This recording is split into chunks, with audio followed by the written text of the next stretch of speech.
Europe, it's Eurovision Ireland again, and we're here with another review of the songs from the 2022 Eurovision Song Contest.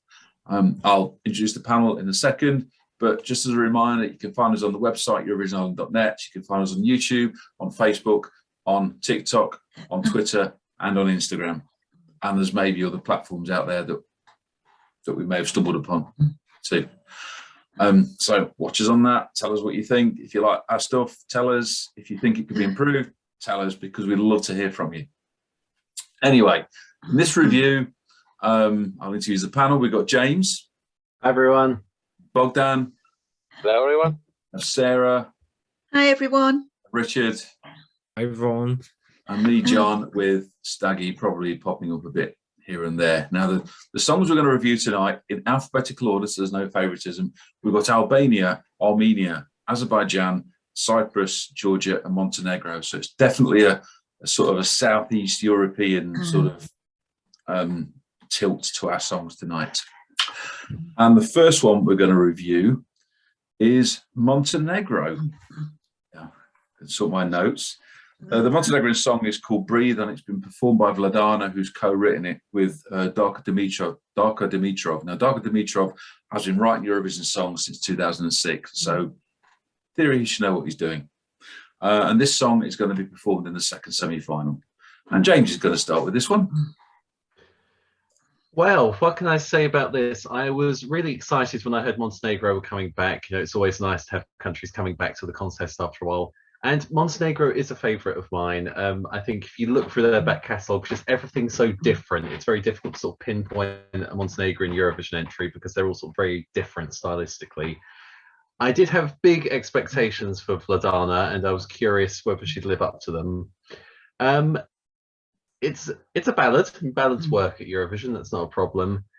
It's quite dramatic. It's got a bit of a Balkan sound in there, sort of towards the second verse. You know, you sort of get this twang of instruments. I think, oh, okay, that sort of gives it a bit of a Montenegrin flavour. That's really nice. Vladana herself is an amazing performer. She's got the presence. She's got the voice. And I think juries are going to reward that. My biggest concern about this song is basically just history, essentially. Montenegro don't have a great qualification rate when it comes to the final. So I think in the back of my mind, I'm just immediately nervous for them. But I think if this is staged well, I think this could easily be one of Montenegro's best placings at the contest. I think it's a very modern sounding song. It's got a little bit of an ethnic flourish in there. Vladana performs it brilliantly. I think singing about, you know, the ability to breathe, and I know the song was written after her mother died from COVID, so it's a story that a lot of people are going to be able to relate to, and it will resonate across Europe. I'd like to think this could bring Montenegro their best finish at Eurovision to date, if it gets to the final. And as I say, part of me thinks it will get to the final because juries will reward the fact that she can sing and the public will tap into the song enough. I just know there have been a few Montenegrin entries in the past that I feel deserve to get to the final and they didn't. So I'm sort of leaning both ways with it. But overall, I'm quite impressed. And yeah, it'd be fantastic to see Montenegro back in the final. James, okay, we're going to go around the room. Bogdan, what do you think of the Montenegrin song this year? I really love the song, and it's so personal, and it's a heartfelt ballad. Obviously, it's about her mother.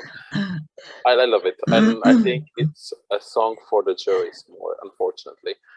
But having said that, I'm hoping the public will be able to relate to it, because we've all been through COVID. We know how hard it was, and hopefully there will be some votes for it from the public as well, because from the jury there should come some votes as well.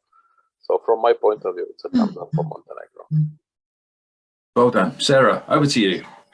Right, well, I think a lot of this is going to depend on whether the public actually get the meaning of the song, which I hope is it, because, and the reason I say this is because I actually sort of struggled, and until I actually read the story behind it, I had no idea what the song was on about, whether it was, I don't know whether it's just my ignorance or what, or that I just perhaps heard one too many ballads. But having said that, I mean, she's got beautiful vocals and she certainly sings from the heart. I think a lot's going to depend on how she stages it. I think it's going to be very much a jury song, and it's very much, if the public can get the meaning behind the song, then, you know, hopefully it will get Montenegro through to the final. Sarah, Richard, what do you think? Personally, it didn't really get going for me, and I do think it's a safe entry. But on the positive side, you can visibly see and hear the emotion when she's singing. So that is a good sign. Whether they'll qualify, in my opinion, probably not, but that's just my opinion. That's Rich. Yeah, and I've got written down pretty much everything that the four of you already said. So she's got an excellent voice. No taking that away from her. Ballad, nothing wrong with the ballad. Juries might respond better to it. It's going to be up to the commentators to maybe get across what it's about. Otherwise, it might get a little bit lost. I've also got down here that it's a safe song, but I'm just wondering whether it could be a bit too safe. Safe might not be enough. I mean, it'd be nice to see them go through.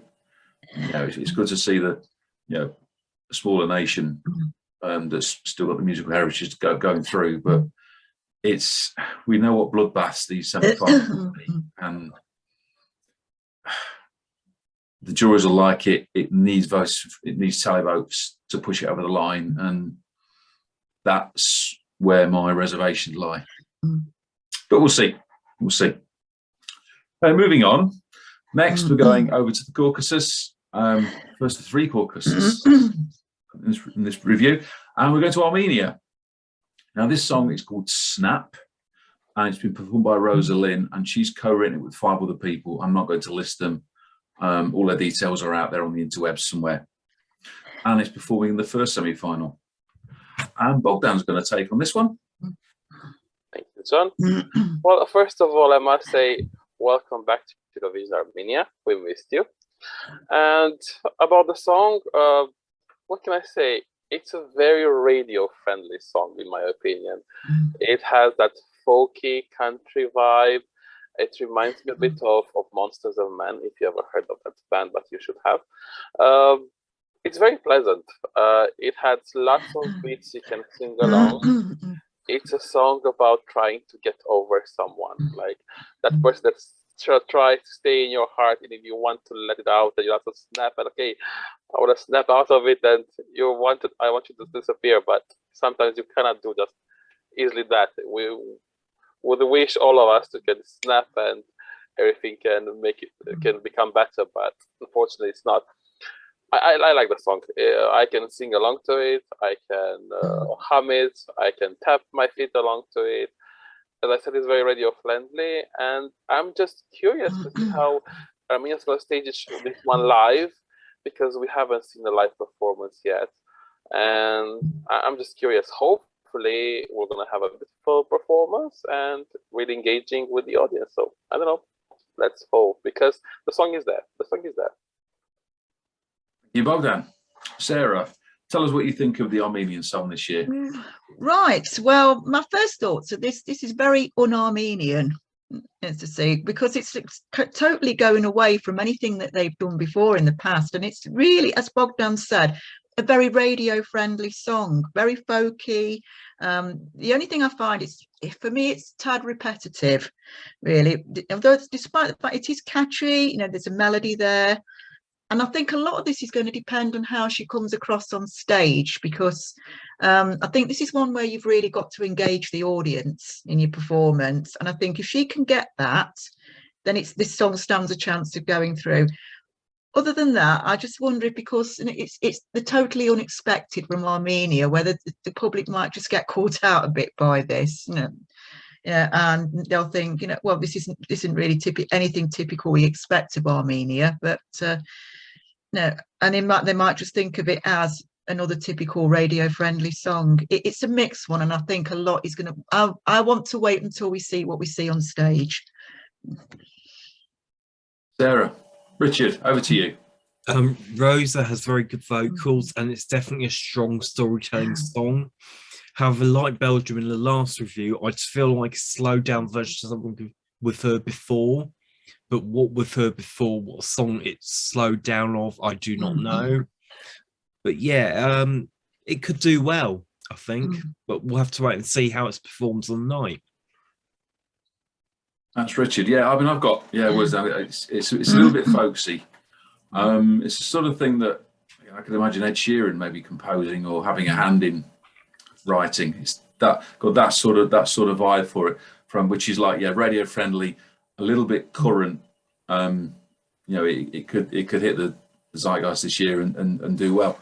Again, I'd love to see a stage show. I'm sort of imagining staging could be a bit like something we've seen in the national finals from the Portuguese and the Icelandic songs, maybe something along those lines. You know, her with a group of friends sort of singing in very close harmony, or, you know, her with a guitar and maybe a small accompaniment. I'm optimistic about this one. I think it should get through to the final. Once it gets through, it's anyone's guess. But if it gets to the final, I think that will be a major achievement for them. James, finish off Armenia for us. I must admit, even though I enjoy the song and I agree with what everyone said, you know, it's quite folky, it's quite radio friendly, it's pleasant, I'm a little bit more uncertain of its chances for one reason only, and that's its position in the running order at the moment. That's the one thing that makes me fear for this song. I think coming after Norway, which is 7 shades of completely mental, I do worry that a televote especially is going to be so busy talking about subwoofer that they'll get about halfway through the Armenian entry and be, oh, who's this? You know, it will sort of pass them by. The way that Armenia can combat that is if they bring something very visual to the stage. And I mean, in the music video, we've got her literally flying a house like up. So I think if they could somehow bring that to the stage, that sort of might pull people away from Norway a bit. I can see juries responding to it very well. There's that commerciality there. I'd like to see Armenia back in the final. I think she can do it. She's got the stage presence. She's got the vocals there. I just worry that, you know, coming last after Subwoofer is it's not a position I think anyone would want to find themselves in. James, that's our review of Armenia. Again, if you agree with us or not, just tell us what you think, because we'd love to hear from you. Song 3 in this review is the song from Cyprus. We move further west from the Caucasus now. Now, this song is called Ella, and it's been performed by Andrew Mache. I hope I got that right. I'm sure I'll soon be told by people out there if I'm not. Now, I'm not going to reel off all of the 10 songwriters for this song, apart from the fact one of them is a certain guy called Arash from Azerbaijan, who we know can do his stuff.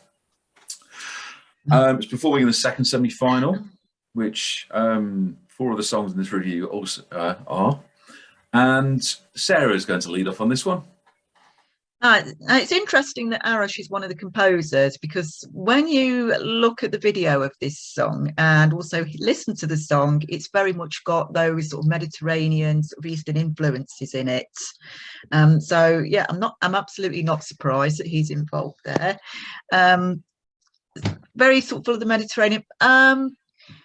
I was expecting something up tempo from Cyprus in the manner of Fuego, Replay, you know, and El Diablo, and I really was expecting something along those lines. So I wasn't surprised to still get some up tempo, but it's going away sort of from that really sort of jolly sort of party feeling that the likes of Fuego and Replay give you. And to be honest, I think it lacks the depth and the compassion and the passion that the likes of Fuego and Replay does.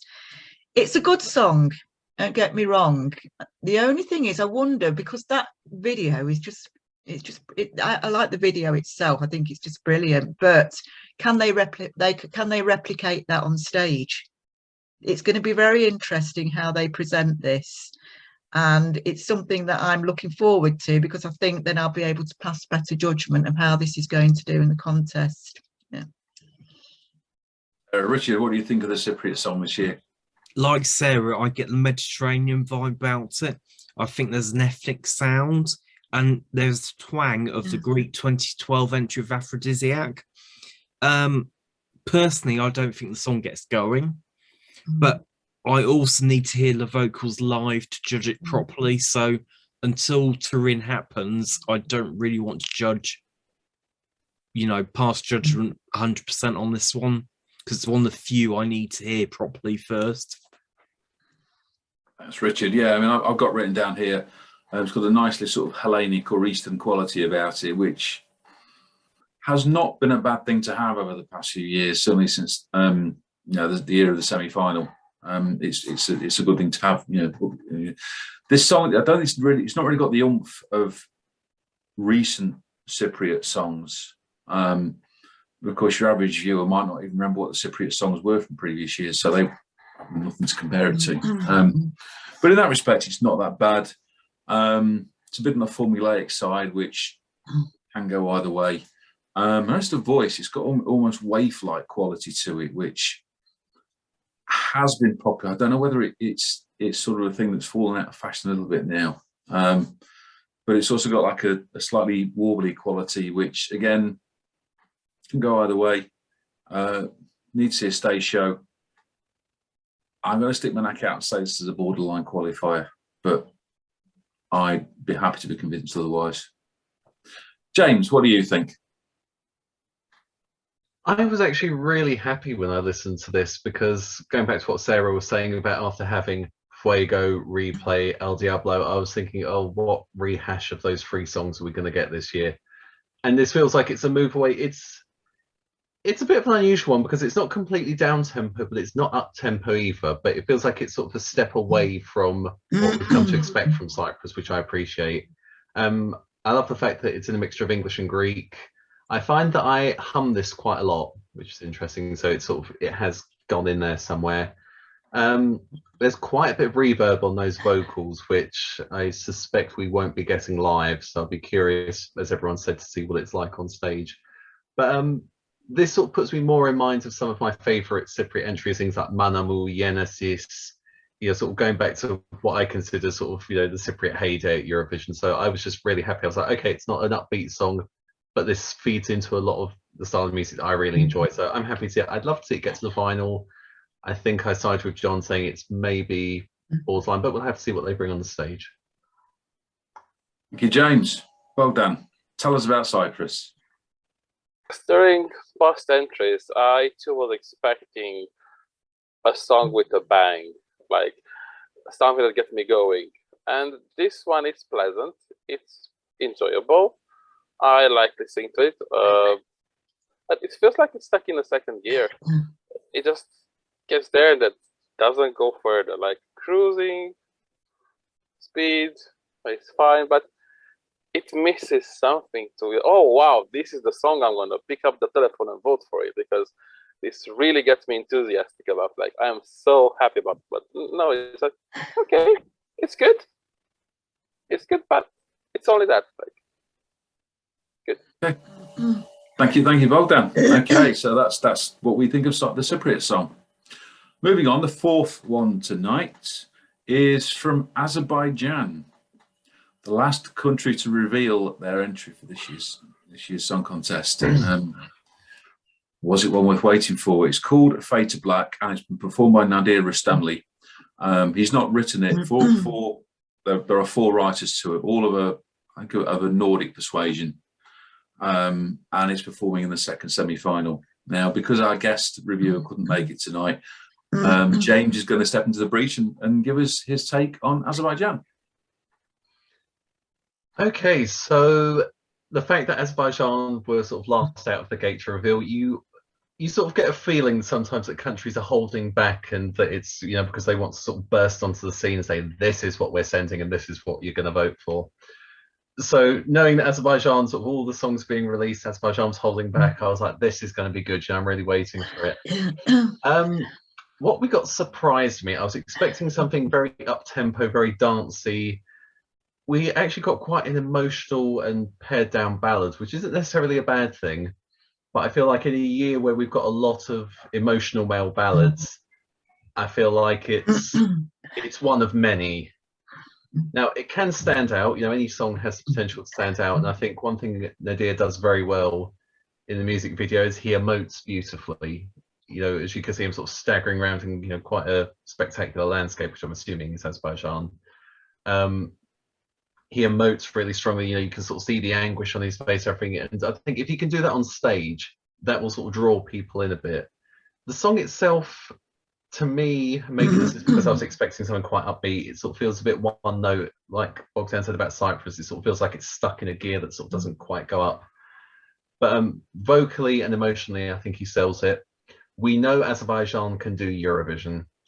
They're one of the countries that every year when we're sitting there in the press centre, we're sort of waiting to see what they're going to do. I mean, we've had horses' heads, robotic arms, floating pyramids. Yeah, I thought last year was sort of quite a subdued performance from them, you know, with graphics of giant cobras and things. Yeah, when that's a quiet year for Azerbaijan, you sort of think, well, okay.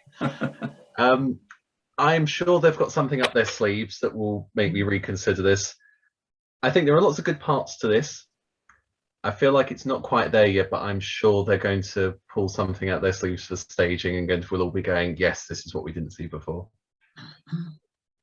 James, okay, well, again, we'll go around the room. Bogdan, give us your opinion on the song from Azerbaijan this year. Well, I'll start with the positive. Nadir is a really good performer. You can feel the emotion, and he has a really good voice. And that's the positive from me. You said at the beginning if it was worth the wait, and I said no. I actually was disappointed. I was expecting something else. A song that doesn't go anywhere. Yes, he's full of passion and screams about the weather. I don't know why would you emphasize. You scream the weather, like you're not in England to scream about the weather. Only in England you complain about that. Other than that, I don't know, it just doesn't go anywhere for me. I really want to like it. I was so looking forward to it. And for me, I'm sorry, but it's a letdown. Thanks, Bogdan. What do you think, Sarah? I'm afraid I'm with Bogdan on this one. It just doesn't do anything for me at all, I'm afraid. I sort of expected, I suppose I'm disappointed in the respect I expected something up-tempo from Azerbaijan. And we know how well they can do. There's no doubt about it. They know how to do Eurovision. But I think on this occasion, going for a ballad in this year, which is very ballad heavy, wasn't really a good idea. Because he's going to be stuck along a lot of other very emotional ballads, which I think, unfortunately, they're going to cancel each other out. And whether Azerbaijan becomes the victim of that, who can tell? We know that they can do staging well. And I think they will throw everything but the kitchen sink at their staging, as they always do. I think staging is going to be the key, because watching the song on the video, yes, you know, he's emotional, he's, you know, passionate about what he's singing about, but it does nothing for me. In fact, it just left me cold, really. And I want to see some improvement on when he's on that stage, because that's the thing. That's the only thing that's going to sell the song to me on the night, is if they can give really impressive staging apart from sort of all the emotional vocals that he's got there. Sarah, Richard, over to you. I must admit, I too struggle with this one. It doesn't really get going for me. At times, I feel it's spoken more than sung, but I do feel like stage performance will, if anything, if it does improve it, it may have a chance. But at this moment in time, I don't see it as a qualifier. Thanks. Yeah, I've got written down here as understated, but that could cover a multitude of sins. It's okay.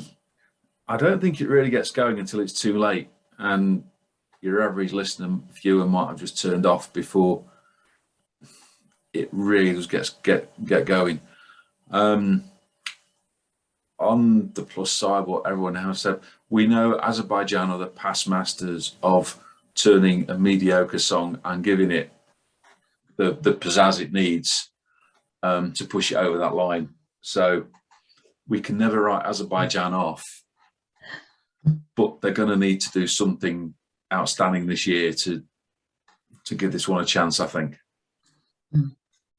So that's Azerbaijan. Okay, I saw our fifth song in this review is the one from Georgia. Now, this is an enigmatic little song, isn't it? It's called Lock Me In, and it's performed and written by the band Circus Mercus. Over to Richard, who's going to kick off on this one. What can I say about Circus Mercus? When we suddenly introduced them back in December. I want to say could be November. We certainly weren't sure what we're going to let ourselves in for, but in fact, we've got a modern upbeat sound, I think. But for me, it's a bit of a mixed bag, to be honest. So until we get to Turin, I'm not really sure about the performance. Again, it feels like at times it's spoken rather than sung, but you've also got a bit of rap mixed into it. So it's quite an interesting, maybe youthful sound. But in Turin, I'm expecting a big stage show from them, and that is probably what's going to carry them through. I do think it's going to qualify. How it will do in the final, I'm not really sure, but I think Georgia are going to go bigger this year. Yeah, this has got quirky written all over. There are a few other quirky sort of fun songs in it, and this one is definitely one of them. I mean, it's so difficult to pigeonhole, and I love the way Georgia's putting stuff they like, and they don't really give two figs about what the rest of Europe think. They just put in what they like, and if you like it, you like it. If you don't, you don't. We're not here to win you over. And one of these days, that's going to backfire, and they're going to win the thing. I'm not sure. It's just too quirky. I'm trying to put my finger on whether I like it or not, and there are bits I like. There are bits that could be a bit shorter. Until I see a stage performance, it's going to be very difficult to judge this one. Maybe a bit higher than average, but we'll have to see. James, what do you think of Georgia? I'm smirking because as soon as you said that it's quirky, I was like, it's quirky with a capital WTF. It's absolutely fantastic. And I agree with you. I love the fact that Georgia just do Georgia, and it's beautiful to sort of see a country say, yeah, this is what we want, here you go. I'm expecting huge things from the stage show. I mean, there are ex-circus troops, so, I'm expecting, unicycles and things as a minimum, anything less than that, I'm going to feel outraged. But it's such a unusual song because everyone's saying, oh, it's got quite a modern sound. I'm like, I hear the exact opposite. I hear it as being sort of almost very retro. There's sort of a bit of a 90s edge in there, a bit of a 70s thing there. It's the kind of song that would be great for a montage video because it just sort of like rolls along very gently in the background. I like your word backfiring. I'll use that. I can see this winning Eurovision in a sort of weird alternate universe in which everyone decides it's been a really harrowing few years, and we just go, yay, circus bright colours, and we all vote for that. And then we end up in Batumi for 2023, which I wouldn't necessarily be against, actually. Musically, I definitely wouldn't say it's one of my favourites this year, but I can't wait to see it. And yeah, good on you, Georgia. You do you.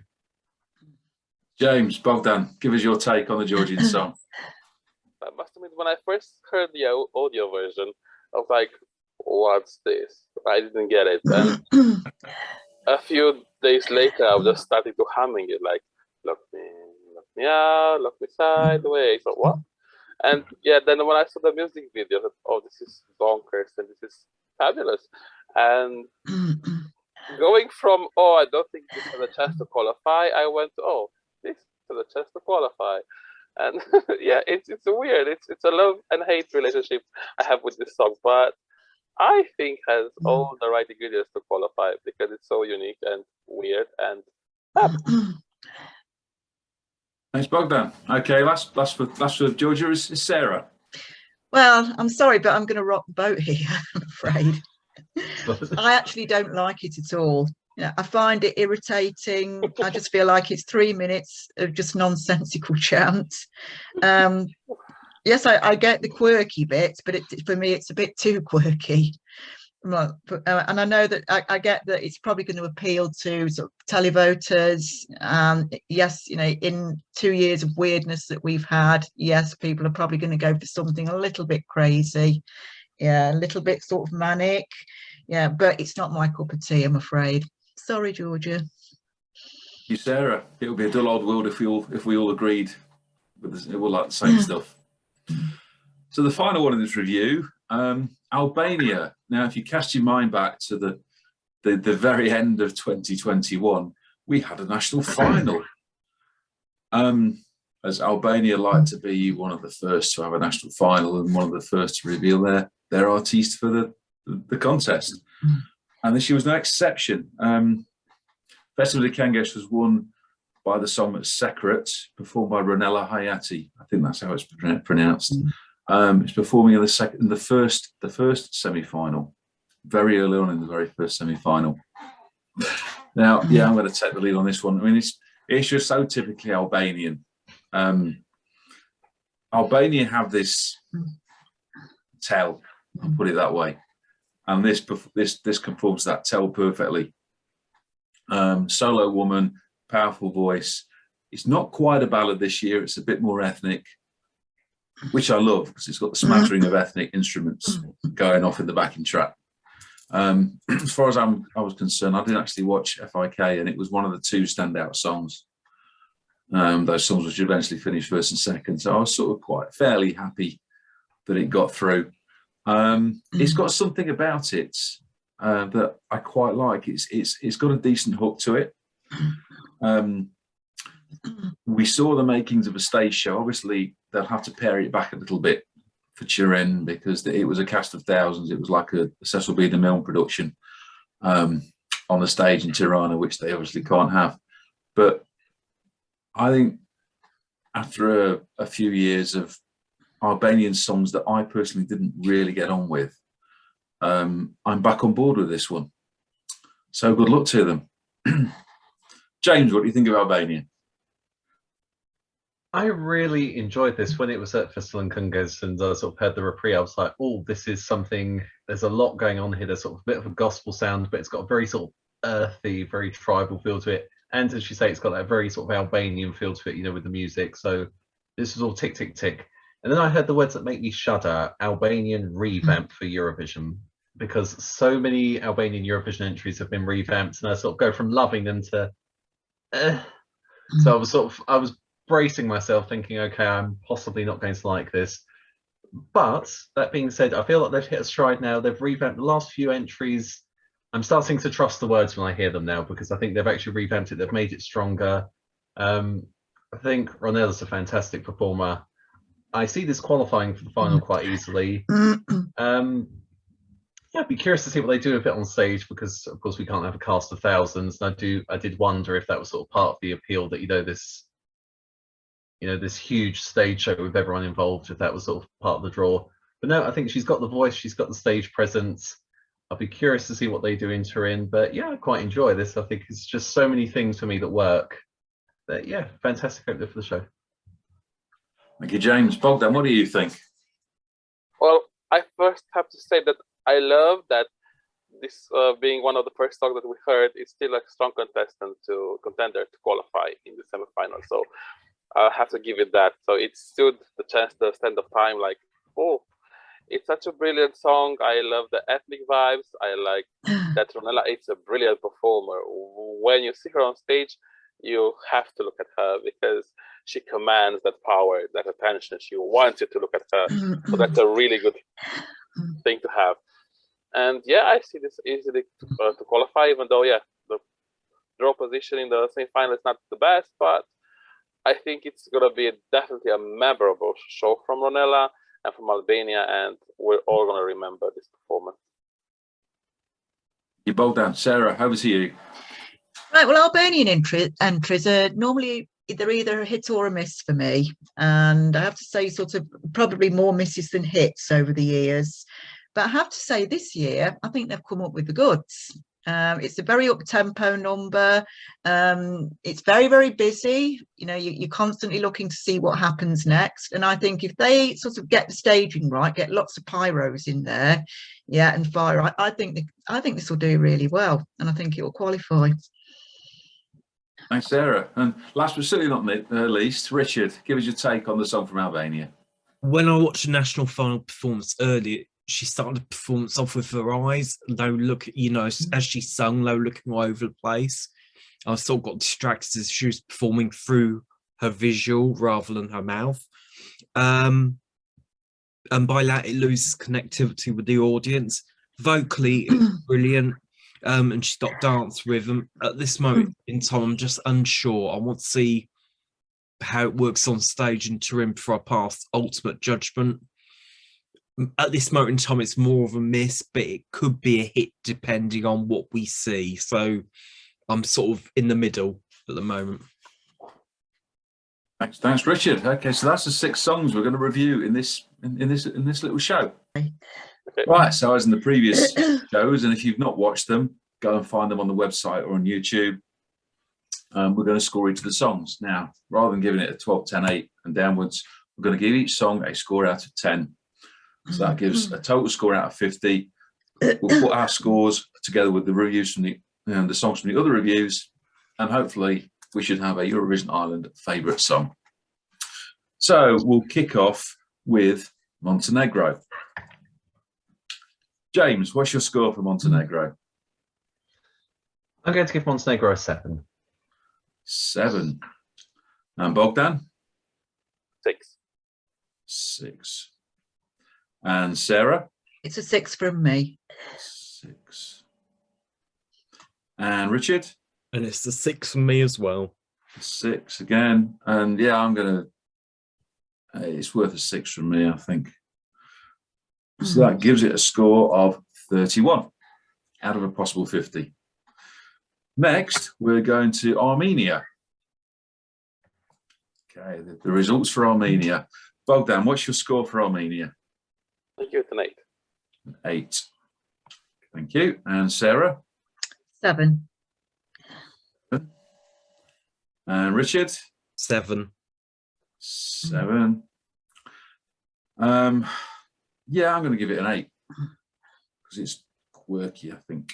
Yeah. And finally, James? I'm going to give it a 6. 6. So that's a score of 36 out of 50.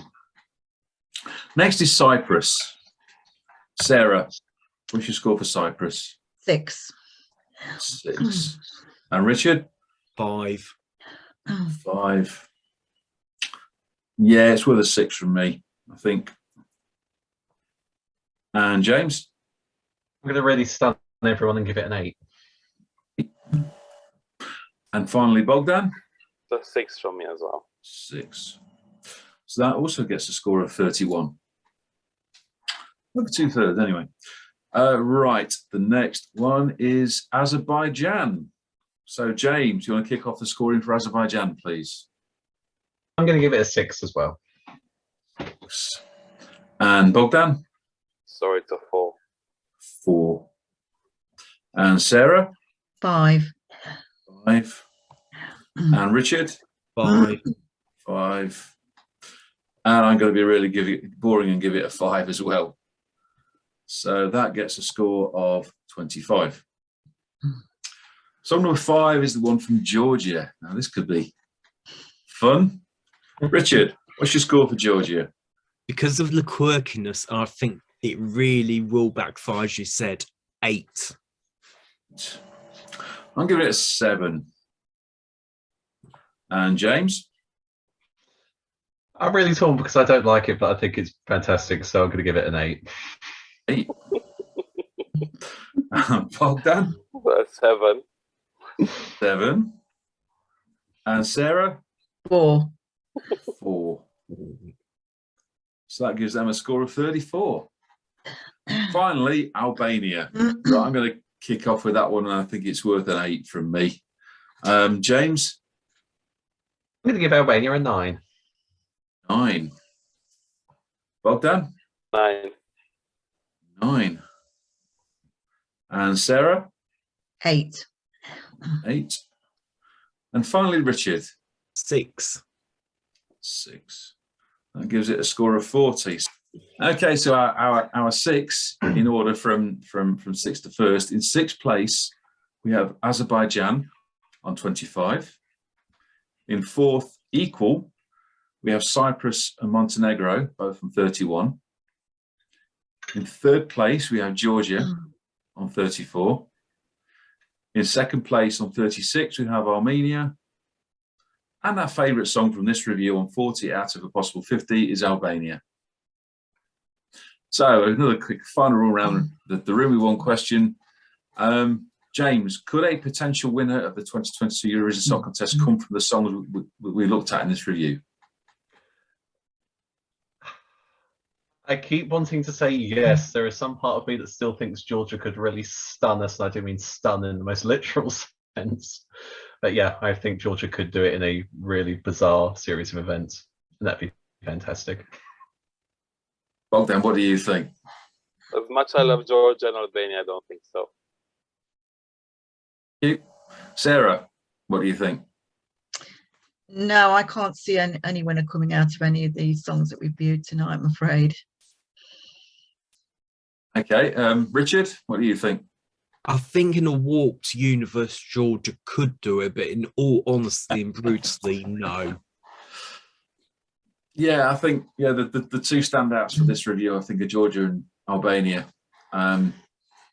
Whether a winner could come from either of those, I think, is a bit debatable. There might be just too much opposition, too much competition. But we'll see. So it'd be interesting if one of these 6 countries were to win, and we'd have to really eat our words. Anyway, so that's our review. We've got one more review to come, and if you've been paying attention, you might be able to work out which 6 countries are left. If not, stay tuned because it will appear in a few days' time. So, from James. Bye, everyone. Take care. Bogdan. Bye, everyone. From Sarah. Bye, everyone. Richard. See you soon. From me, John, and Staggy. Thanks for watching. Don't forget to tune in. Find us on Facebook, Twitter, TikTok, Instagram, YouTube, and of course, EurovisionIreland.net. And we'll see you soon. Bye.